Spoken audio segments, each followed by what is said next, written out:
If you look at Saudi Arabia and the state of Israel, they actually have some quite deep-seated similarities. It's their close alliance with the United States, high amounts of weaponry purchase, and their shared disdain for Iran. Also, both of them have ties particularly in religious fundamentalism and religious radicalism.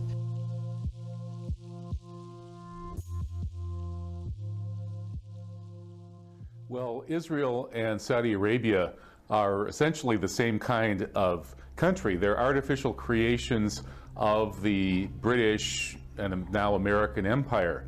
They both were, in fact, created by British imperialists. The name Saudi Arabia was invented by a mid-level British bureaucrat. I forget his name. And the country was carved by British bureaucrats and created out of nothing by British bureaucrats. Likewise, Israel was also created by the British after the Rothschild family dragged the United States into World War I in exchange for the promise of Palestine from the British government. So these are both imperial colonies in the Middle East, and they are key occupation posts that keep the Middle East occupied and terrorized so that the Western nations can extract resources cheaply at their own advantage. And we have to recognize this. I agree with the other guests that engagement is good, but engagement has to be between equals. Right now, the West has smashed up the Middle East using these neo-colonial outposts in Israel and Saudi Arabia to do so. So what we need is to end the imperial colonial occupation of the Middle East, and that means ending these colonies in Arabia and occupied Palestine. And if the people of the West understood precisely what's going on, especially the American people, they would rise up against this instantly. According to a Christian Science Monitor article a couple of years ago, the Israelis have cost the American taxpayer trillions of dollars. Likewise, the Saudis use their oil money, which is completely unearned, to buy political influence in the system here.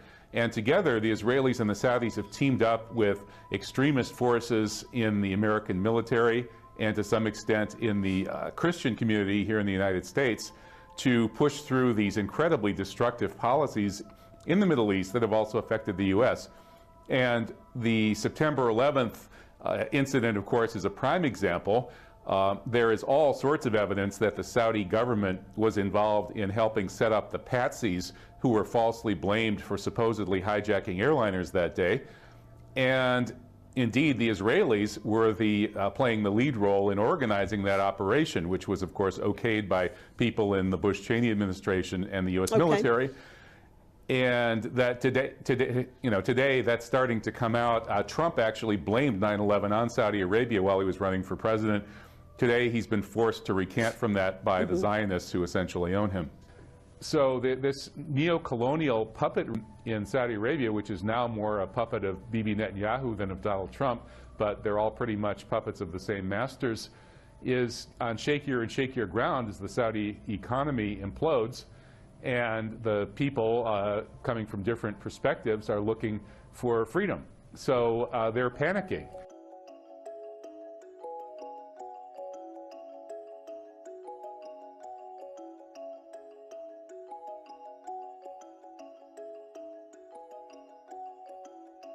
The Saudis are a relic regime of the era of colonialism. This regime has been propped up first by the British, who actually largely invented and funded the Wahhabi movement centuries ago, and then the Americans took it over after the meeting between Ibn Saud and President Roosevelt in 1945. The deal was, you barbaric, backward desert Bedouins will have billions and billions of dollars in Swiss bank accounts, and you can fly around the world enjoying gambling dens, houses of prostitution, and so on. That's going to be your lifestyle, and in return for that, all you have to do is set world oil prices for us. We, meaning the banksters who run the United States and run the West, will dictate oil prices through you, and you will be our puppets. And they've been puppets ever since.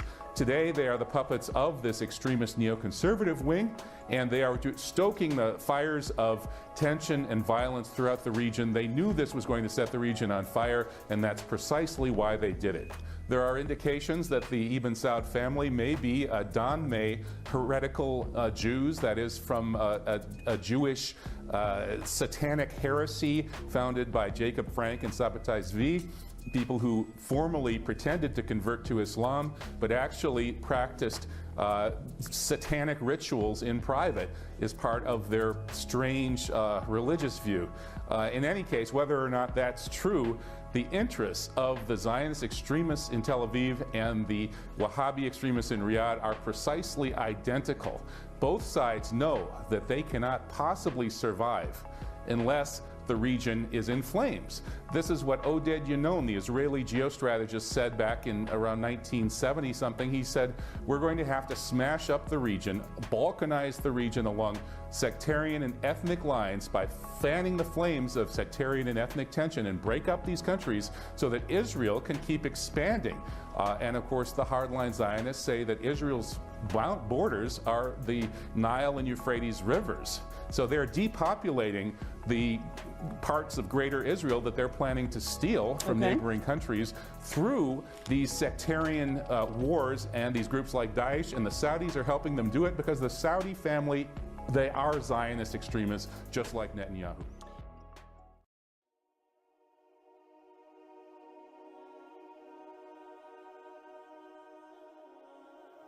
Which Allah has prohibited. لا تتخذوا اليهود والنصارى أولياء بعضهم أولياء بعض. Do not turn to such Jews and such Christians as your friends and allies, who themselves are friends of allies of each other in a Judeo-Christian Zionist alliance. وَمَنْ يَتَوَلَّهُ مِنْكُمْ فَإِنَّهُ مِنْهُمْ. And whosoever from amongst you turn to them with friendship and alliance, you belong to them. You no longer belong to us. You're no longer a part of the Ummah of Muhammad alayhi salatu wasalam.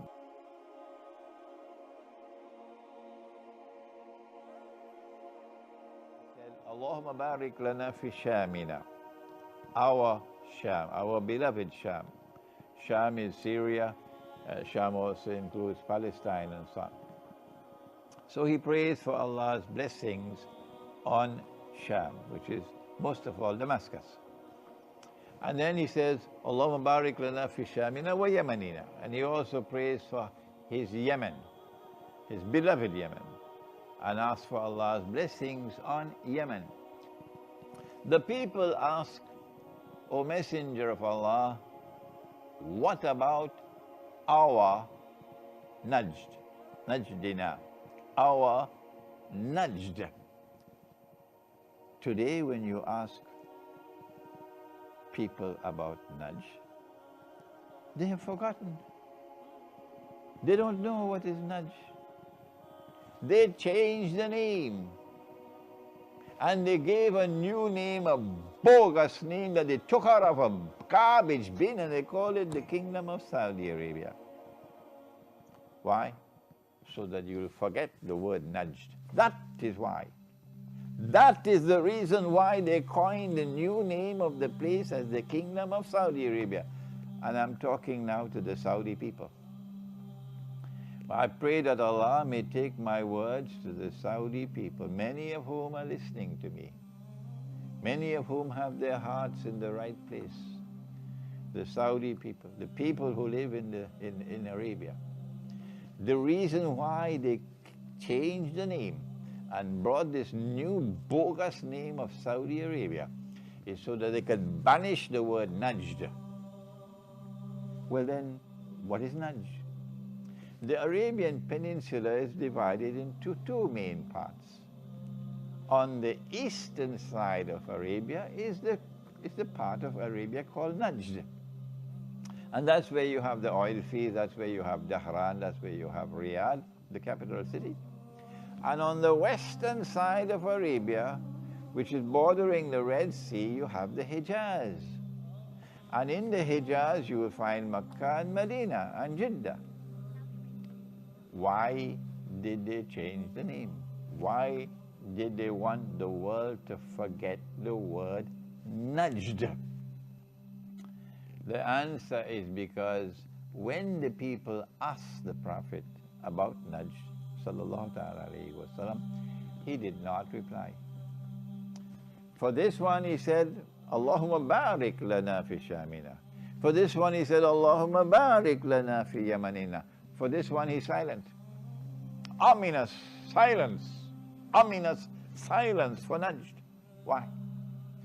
Then when they ask a second time, O Messenger of Allah, what about our Najd? Our Najd they're talking about. If a people in Medina ask about our Najd, which Najd would they be referring to? Here we now come to the parting point between proper scholarship and bogus scholarship in Islam. Proper scholarship, authentic scholarship, honest scholarship, scholarship with integrity, scholarship with common sense in it, would know that when the people in Medina are asking about our Najd, they're asking about the Najd which is next door to Hijaz. That Najd is what they're talking about. Bogus scholarship, fraudulent scholarship, scholarship which is betraying Islam. That is a scholarship we'll look for Najd somewhere else in Iraq or maybe in Disneyland. The time has now come with the Saudi attack on Yemen for us to expose you as bogus and fraudulent as scholars of Islam. And I pray that, oh Allah, kindly grant that these words may travel far and wide. When the Prophet answered, this is what he said, pointing to Najd. He said, from Najd there will be fitna, test and trials for the people. And that's what we now experience. And earthquakes. And earthquakes are not only physical earthquakes, you have political earthquakes as well. You have monetary earthquakes as well, like the petrodollar monetary system. And he said about Najd, he said, Qarnu Shaitan. Qarn means a horn, but Qarn also means an age, a period of time. Methodology, that is proper methodology, is to go first to the Quran. And when we go to the Quran, we find that every time that Allah uses the name, the word Qarn, He always uses it to mean an age or a period of time. And He has never used the word Qarn to mean a horn. And so we conclude that when the Prophet said about Najd, that this is Qarnu Shaitan, we say that's the satanic age. So this corner and this corner, Barakah, and that corner, this satanic age. So why are they hiding it? Why this bogus scholarship telling us that Najd is somewhere in Iraq or in Disneyland? Why?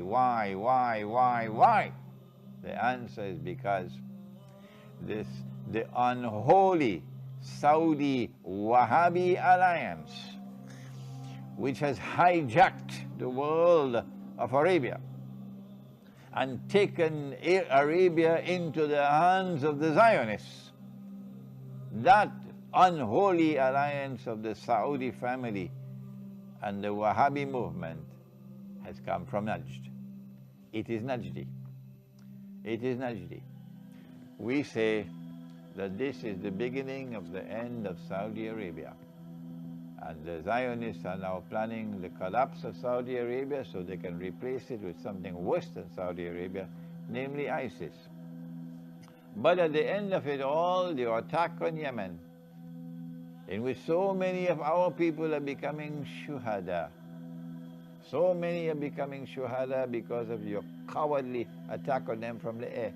You're too afraid to come on the ground to fight them. No, you're cowards. And the people of Saudi Arabia will not fight their own brothers. No. So the Saudi family is bombing from the top. And as you bomb the people and innocent people are killed, they become shuhada. And those who are doing the bombing are going to the hellfire.